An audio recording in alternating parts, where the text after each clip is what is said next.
오늘 저희들에게 말씀을 전해주시는 우리 허기환 목사님은 저희 남가주 새소망교회 식구이십니다. 그래서 사랑 사순이세요. 순원이기도 하시고요. 그러니까 학교로는 저도 졸업한 장로의 신학대학 선배님이시고요.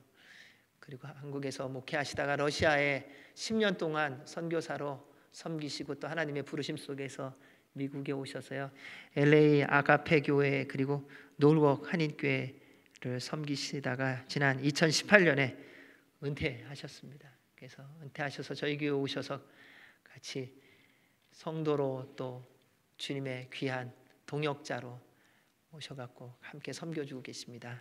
오늘 우리 목사님 말씀 전해주실 본문은 우리 같이 한번 읽도록 하겠습니다. 사도행전 13장 21절에서 23절까지입니다. 사도행전 13장 21절에서 23절입니다. 우리 큰 목소리로 함께 읽도록 하겠습니다.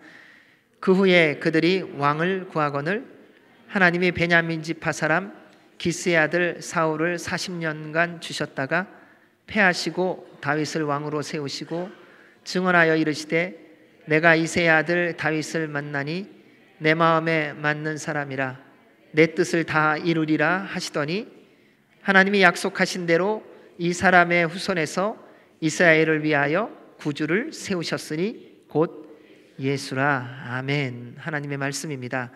하나님의 마음에 맞는 선교 공동체라는 제목으로 우리 허 목사님 말씀 선포하시겠습니다. 우리 주님의 이름으로 환영하도록 하겠습니다.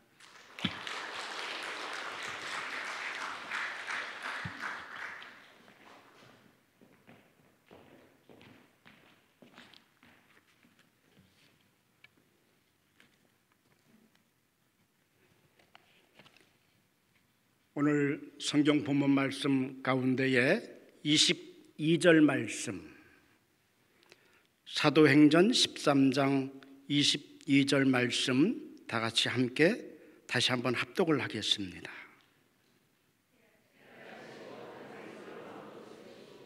증언하여 이르시되 내가 이새의 아들 다윗을 만나니 내 마음에 맞는 사람이라 내 뜻을 다 이루리라 하시더니.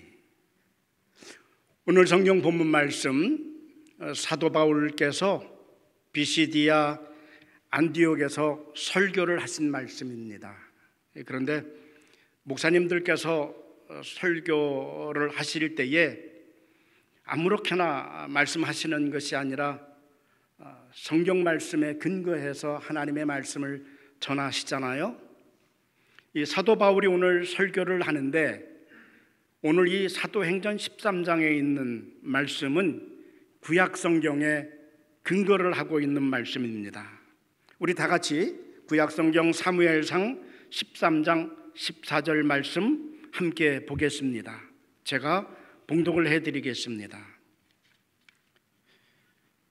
사무엘상 13장 14절 말씀, 지금은 왕의 나라가 길지 못할 것이라 여호와께서 왕에게 명령하신 바를 왕이 지키지 아니하였으므로 여호와께서 그의 마음에 맞는 사람을 구하여 여호와께서 그를 그의 백성의 지도자로 삼으셨느니라 하고, 우리가 인생을 살아가면서 내 생각대로 내가 알고 있는 대로 그리고 내가 경험했던 그대로 살면 일이 풀리고 잘 될 것 같지만, 그러나 시간이 한참 지나가 보면 절대로 그렇지 않습니다. 이 지구의 역사를 공부해 보아도 하나님의 뜻대로 하지 않아서 결국은 모든 것이 다 망하고 말았어요. 오늘 성경 본문 말씀 21절에 보니까 사울 왕이 이스라엘 나라의 첫 번째 왕이 되었습니다. 그리고 짧지 않은 시간 40년 동안 나라를 왕이 되어서 다스렸다 했어요. 그런데 문제는 이 사울 왕이 나중에는 하나님 명령에 지키지 아니했다고 그렇게 증거하고 있습니다. 사울 왕이 하나님 뜻대로 하지 않으니까 하나님께서 결국은 사울 왕을 왕위에서 폐하시게 됩니다. 그리고 사울 왕의 가정은 몰락하게 됩니다. 사랑하는 여러분, 우리가 인생을 살면서 물질 아니면 자녀, 혹시 어떤 또 다른 문제가 내 인생 삶에 있습니까? 오늘 이 하나님께서 우리에게 제시해 주신 이 성경 본문 말씀을 통해서 나의 문제, 내 가정의 문제에 해답을 꼭 받으시길 바랍니다.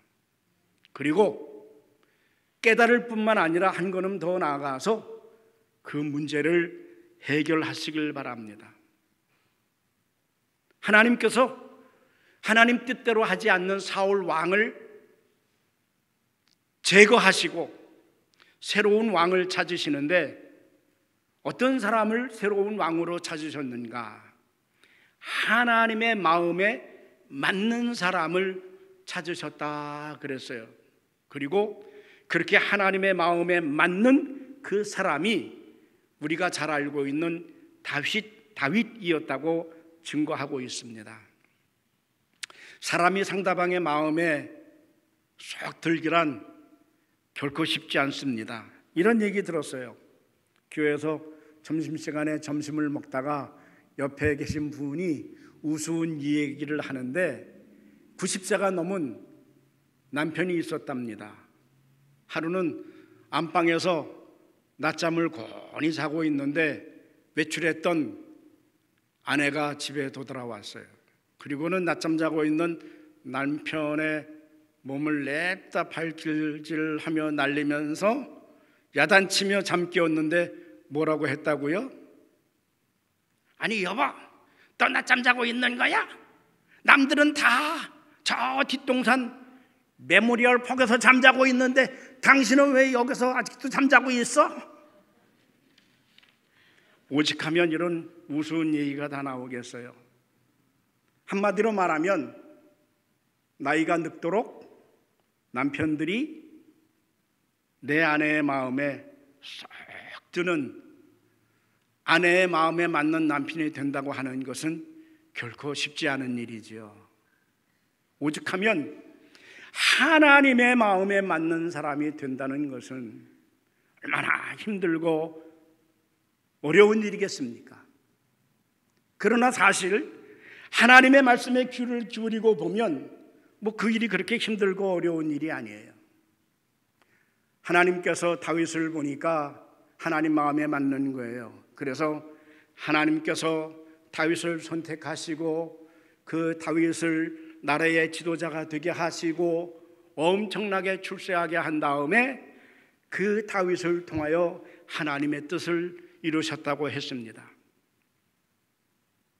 사랑하는 여러분, 우리가 하루하루 살아가면서 날마다 무엇을 먹을까, 무엇을 입을까, 무엇을 마실까 염려, 근심, 걱정을 하는데 그렇게 염려, 근심, 걱정할 것이 아니라 먼저 하나님의 나라와 하나님의 의를 구하고 그렇게 살아서 하나님의 마음에 맞는 사람이 되면 다 되는 거예요. 그리하면 하나님께서 그 모든 것을 더하여서 보너스로 더하여서 주신다고 했어요. 1 더하기 1은 얼마죠? 2. 2 더하기 2는 얼마죠? 4. 이거는 공식이에요. 인생을 살아가면서 염려, 근심, 걱정할 것이 아니라 먼저 하나님이 원하시는 그대로 순종하면 모든 것이 더하여진다. 이것은 인생 삶을 살아가는데 공식입니다. 그 공식대로 하면 자연히 되는 거예요. 사울 왕은 그 공식대로 하지 아니했어요. 그래서 문제가 됐습니다. 다윗은 공식대로 했고 사울 왕은 공식대로 하지 않았고 그렇게 된 것이에요. 오늘 우리 남가주 새소망교회 교인들이 그러면 어떻게 하면 하나님 마음에 맞는 사람이 될 수 있겠는가? 다윗의 삶을 통해서 영적인 감동을 받고 삶의 도전을 받게 되고, 그리고 하나님의 음성을 들을 수 있고, 그래서 내 삶의 문제를 해결받게 되는 것입니다. 첫째는 하나님 마음에 맞는 사람이 되려면 선교를 해야 합니다. 어떻게 하라고요? 선교하라고요. 이런 얘기 처음 듣지요? 여러분, 선교가 제일 중요합니다. 선교가 신앙생활하면서 인생을 살아가면서 최우선 가운데서도 첫 번째입니다. 선교하기가 그렇게 어려운 일인가요? 사실 한번 결심하고 나면 뭐 간단한 문제예요. 쉬운 거예요. 오히려 재미있고 즐겁고 행복해지고 한 걸음 더 나가서 하나님의 마음에 꼭 맞는 사람이 됩니다. 혹 어떤 분들은 아이고, 교회 안에 일도 어렵고 이렇게 부족한데 꼭 선교까지 해야 되느냐, 그렇게 질문을 합니다. 그래도 그렇습니다. 선교를 해야 합니다. 선교가 우선이고 선교가 먼저입니다. 선교를 먼저 해야 된다고 하는 것은 신앙생활의 공식입니다. 우리가 교회 안에서 신앙생활하며 예배의 공동체가 되고 예배를 통하여 영적인 감동을 받고 성령 충만해질 때에 그 성령 충만한 성령의 불길을 전도의 불길로 땅끝까지 나아가서 하나님 나라를 확장하는 사역에 그 성령의 불을 태워야 합니다. 그래서 하나님 나라가 확장되어질 때에 하나님이 기뻐하시고 내가 사랑하는 자로다, 그 인생을 책임지게 되시는 겁니다. 선교하면 공식대로 다 되는 것입니다. 선교는 문제를 해결하는 열쇠가 됩니다. 제가 여러분들에게 선교를 하게 하려고 억지로 거짓을 말하고 있습니까? 왜 선교가 먼저인가? 이유는 간단해요. 하나님께서 그것을 제일 원하시는 거예요. 그래서 선교를 하면, 하나님 나라를 확장하면 다윗처럼 하나님 마음에 맞는 사람이 되고, 다윗의 인생을 하나님께서 책임지신 것처럼 내 인생과 내 가정과 내 자녀들을 하나님께서 책임지시게 되는 거예요. 선교를 더 크게 하라고, 더 크게 하나님 나라를 확장하라고 내 인생과 내 가정과 내 교회를 하나님께서 책임지시는 것입니다.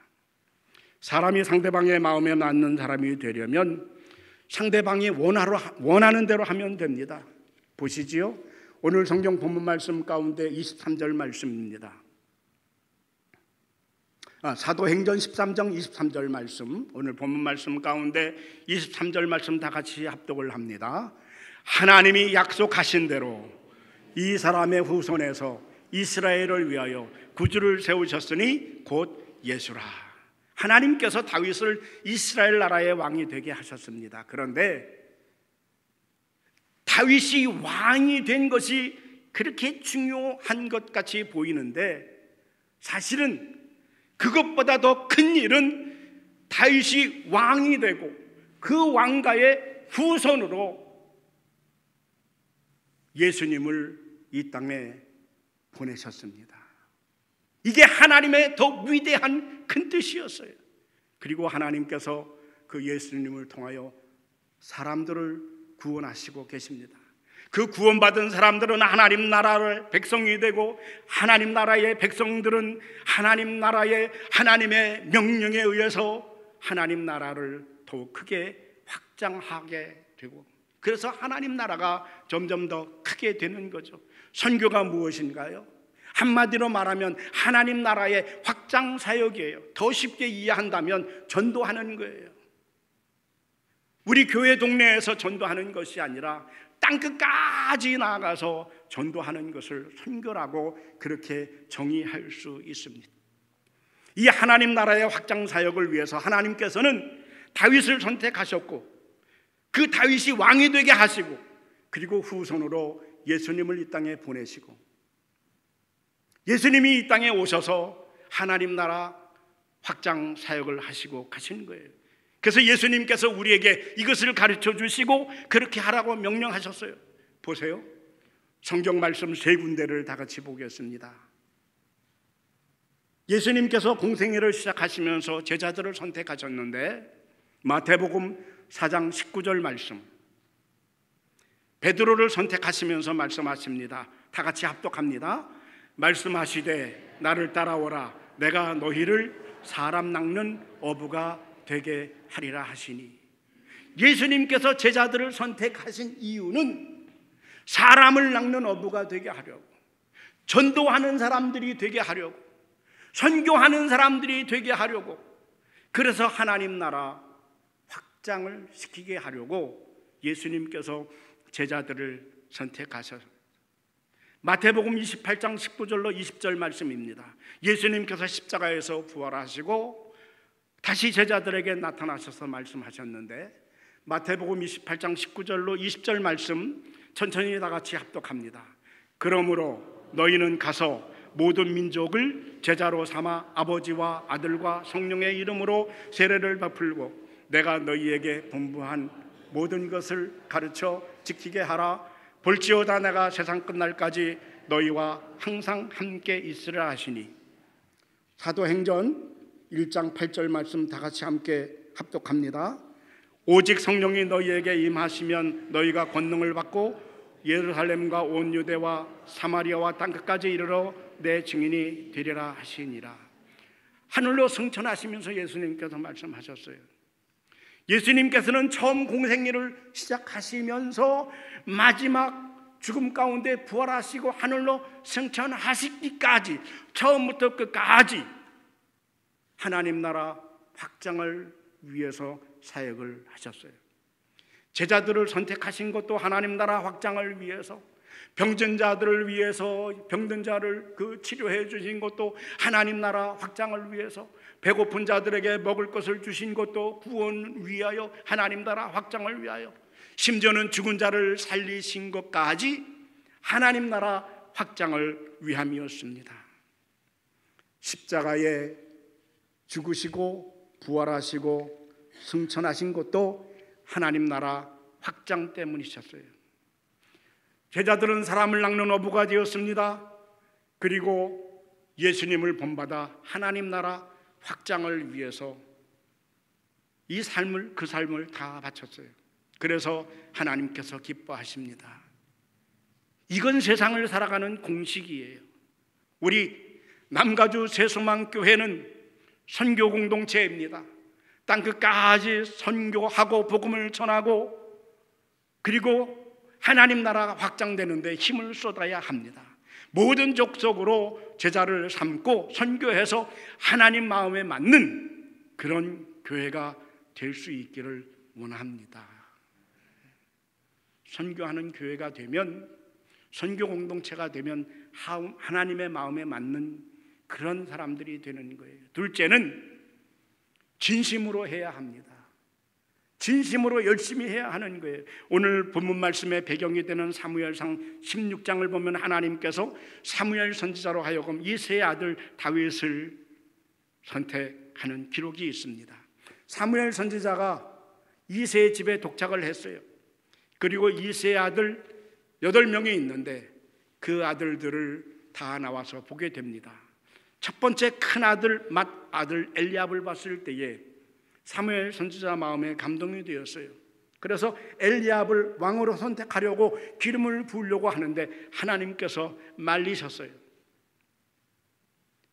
하나님의 말씀 사무엘상 16장 7절 말씀 다 같이 함께 보겠습니다. 제가 봉독해 드립니다.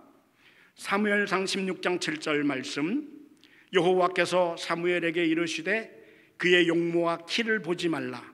내가 이미 그를 버렸노라. 내가 보는 것은 사람과 같지 아니하니 사람은 외모를 보거니와 나 여호와는 중심을 보느니라 하시더라. 우리가 사람을 선택할 때에 외모를 봅니다.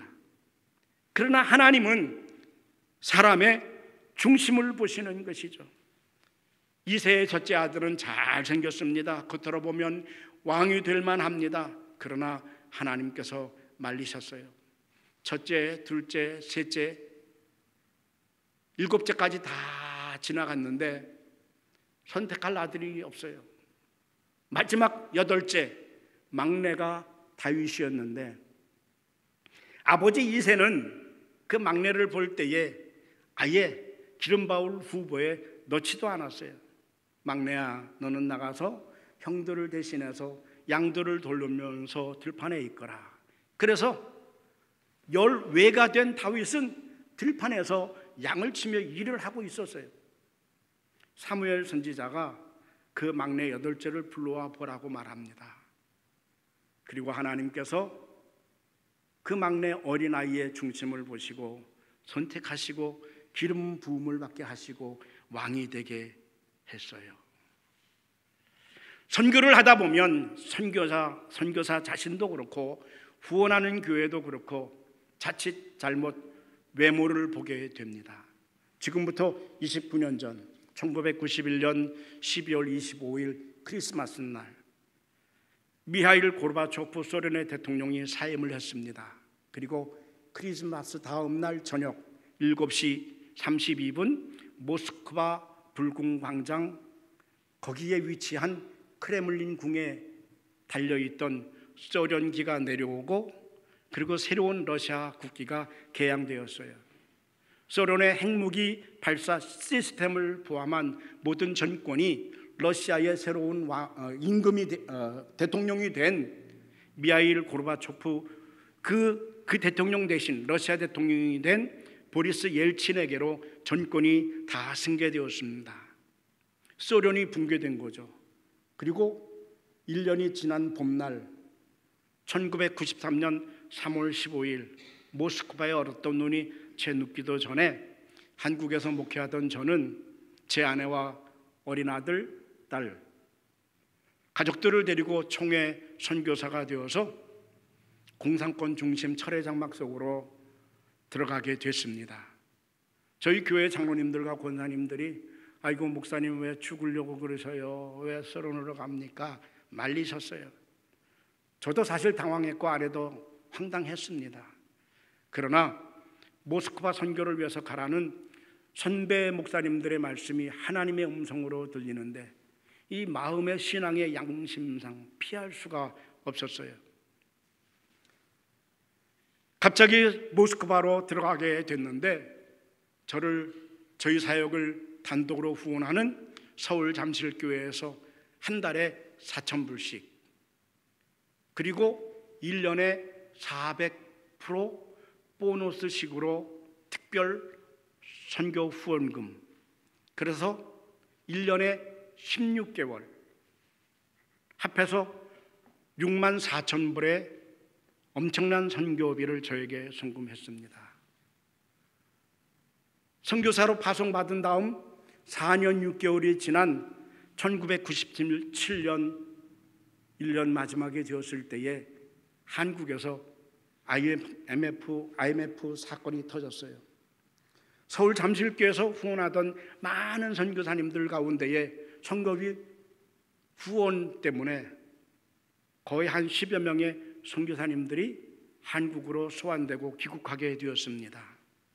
제가 축복을 받은 건지 아니면 하나님의 징벌을 받은 것인지 그참에 고생스러운 선교 끝내고 들어갔으면 좋을 뻔했는데 제게 떨어진 명령은 허 목사는 거기 그냥 있으라는 거예요. 많은 선교사들이 귀국한 대신 너는 거기서 4,000불 그대로 받고 대신 400%만 특별 선교비 후원만 줄이고 12개월로 해서 1년에 48,000불 그거 보낼 테니 사역 계속 하라는 거예요.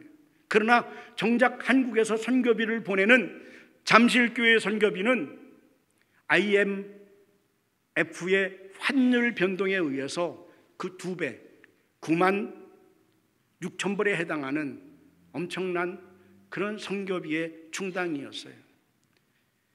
그런데 엄청난 그 후원에 비해서 모스크바 사역의 결과는 너무나도 미비했습니다.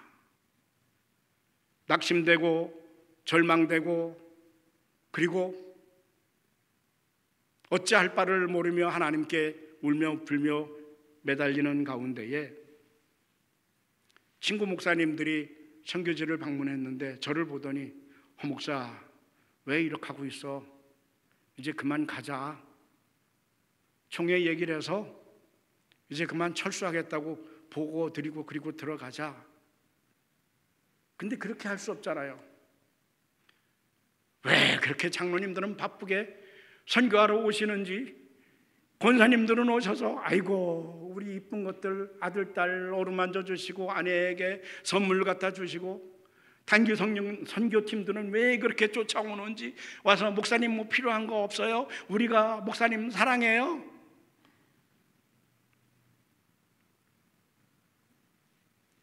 그런데 하나님께서 결국 살리셨어요. 매달리고 눈물을 흘리며 하나님이여 나는 아무것도 아닙니다. 이 기도하며 소원하는 교회 총회에 간절함을 좀 이루어 주시옵소서. 하나님께서 후원하는 교회 교인들 기도에 감동되시고 그들의 중심을 보시고 선교사는 별별 일 없지만 그러나 사역 가운데에 하나 둘 희한한 일들을 만드셨어요.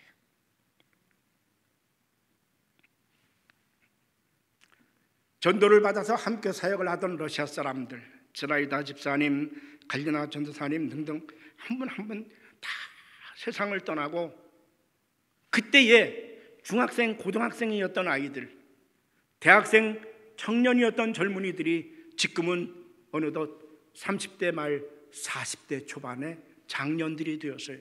그 가운데 목사님도 계시고 장로님도 계시고 권사님도 계시고, 그 가운데에 청년이었던 니콜라이는 제가 있을 때의 목사님이 되었습니다.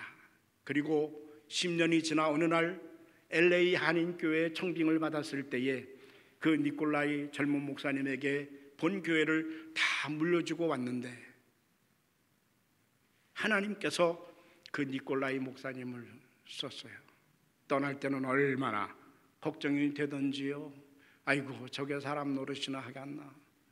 근데 하나님께서 니콜라이 목사님의 중심을 보시고 지금은 모스크바에서 7번째 큰 규모의 교회로 성장을 시켜서 사역을 하고 있습니다.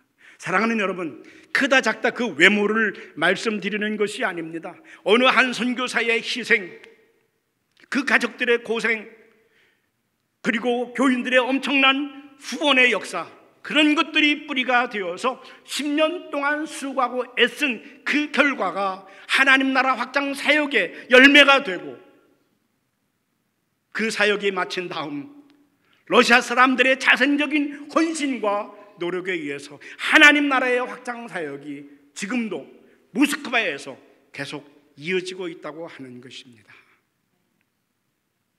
대한민국, 우리 조국도 그렇지 않습니까?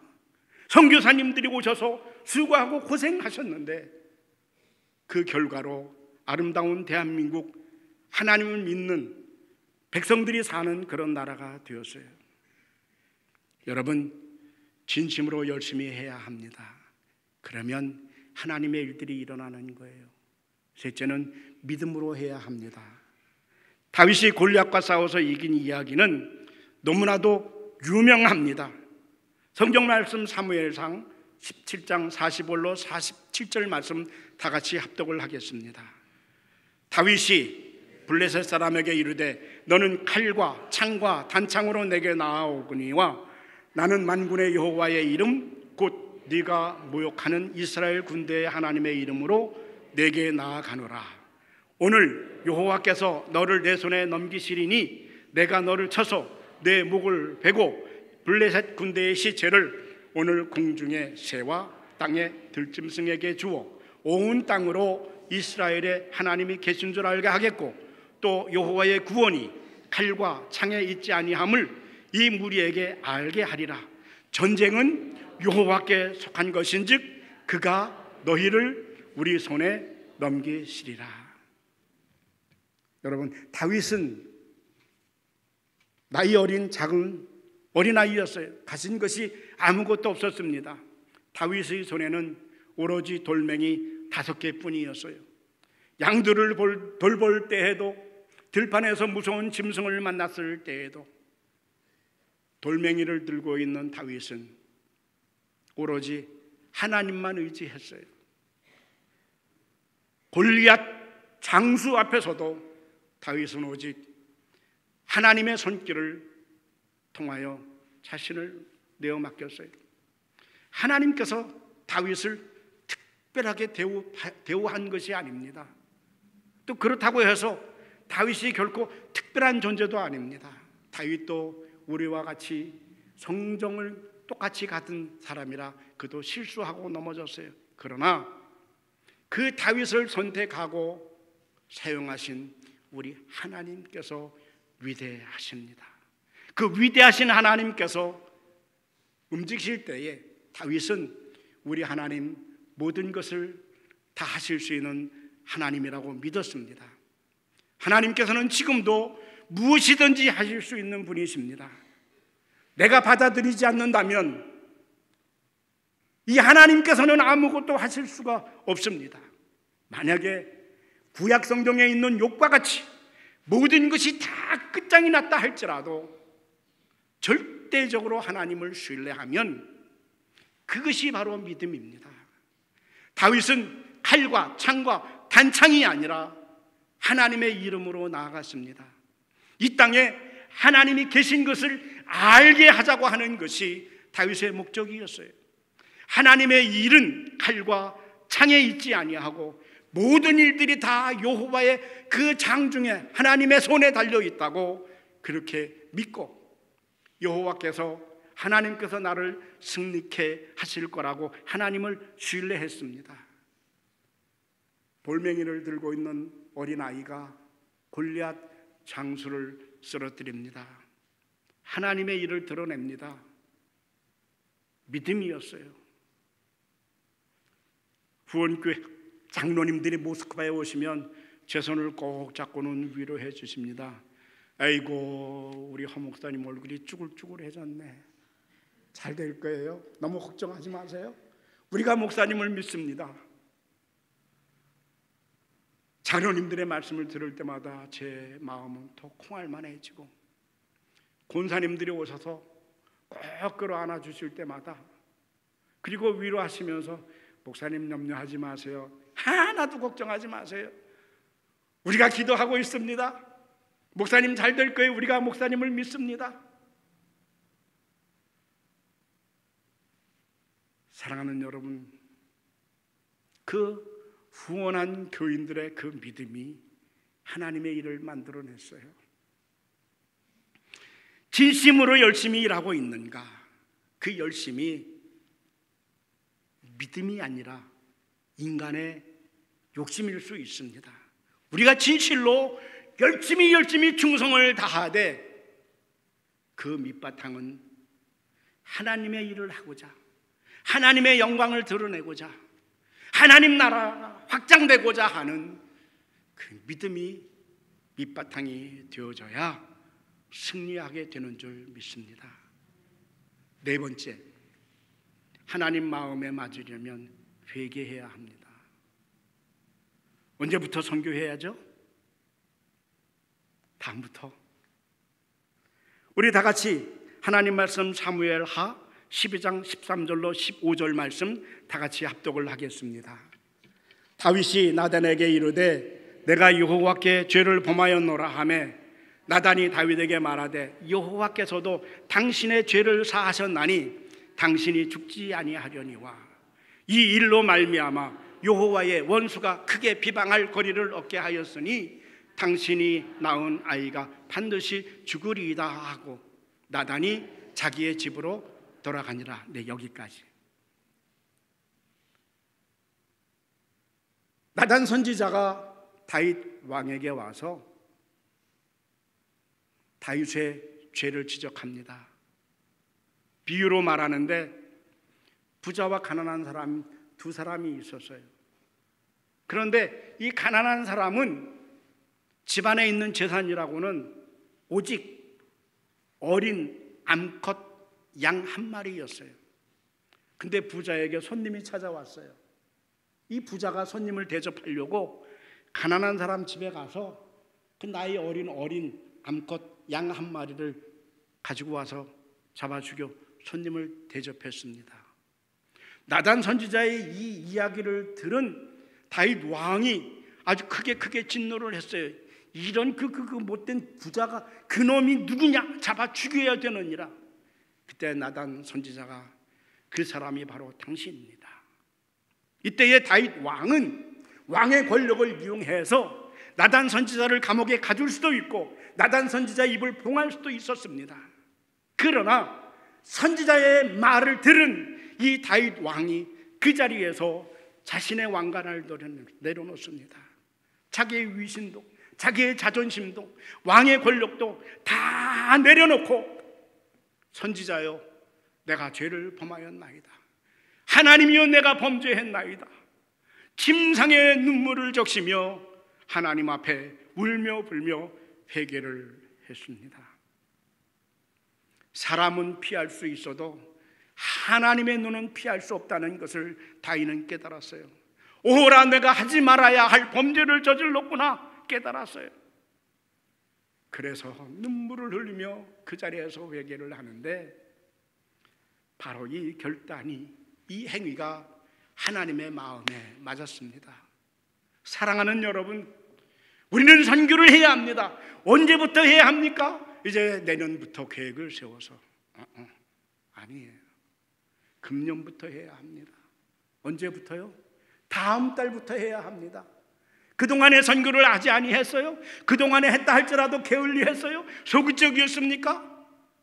오늘 당장 지금 이 시간에 결단하고, 하나님, 나 우선 하나님의 최대의 명령인 하나님의 확장에 우선 뛰어들겠습니다. 내가 힘들고 어렵지만 부족하고 그리고 아주 곤란하지만은 하나님의 음성을 들었으니 하나님이여, 내가 통회하며 자복하며 지금 이 시간 결단하고 지금부터 하겠습니다.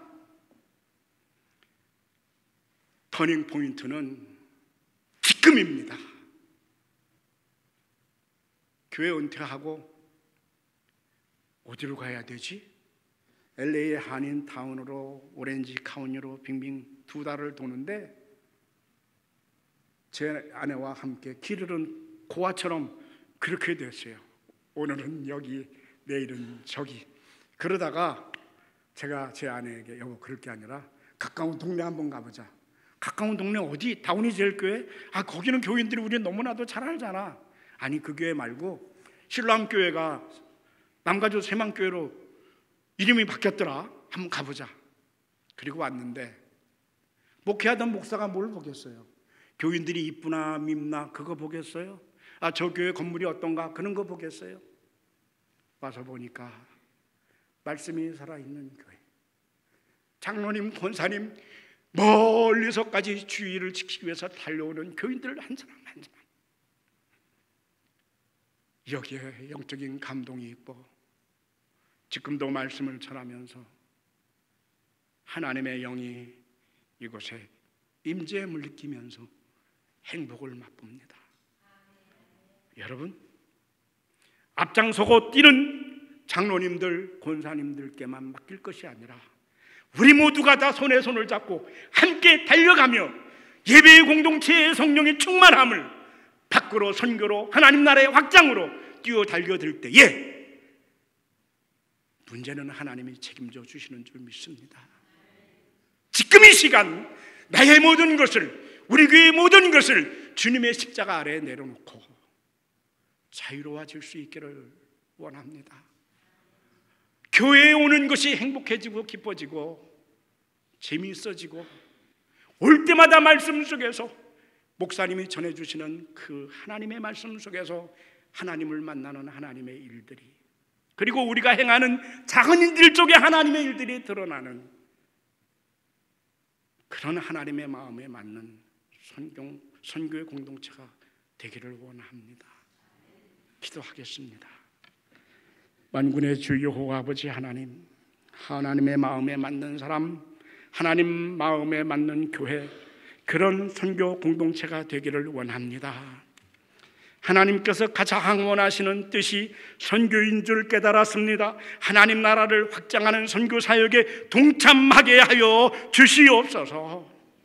진심으로 하되 열심을 다하되 믿음이 그 밑바탕이 되게 하여 주시옵소서.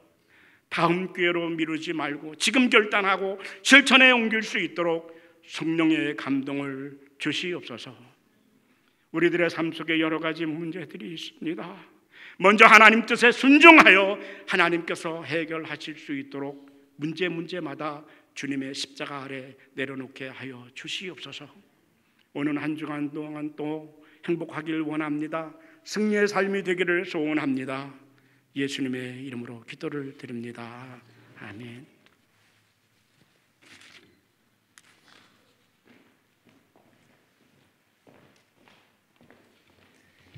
우리 다 같이 일어나셔서 주신 말씀 기억하며 봉헌 찬양 드리시겠습니다.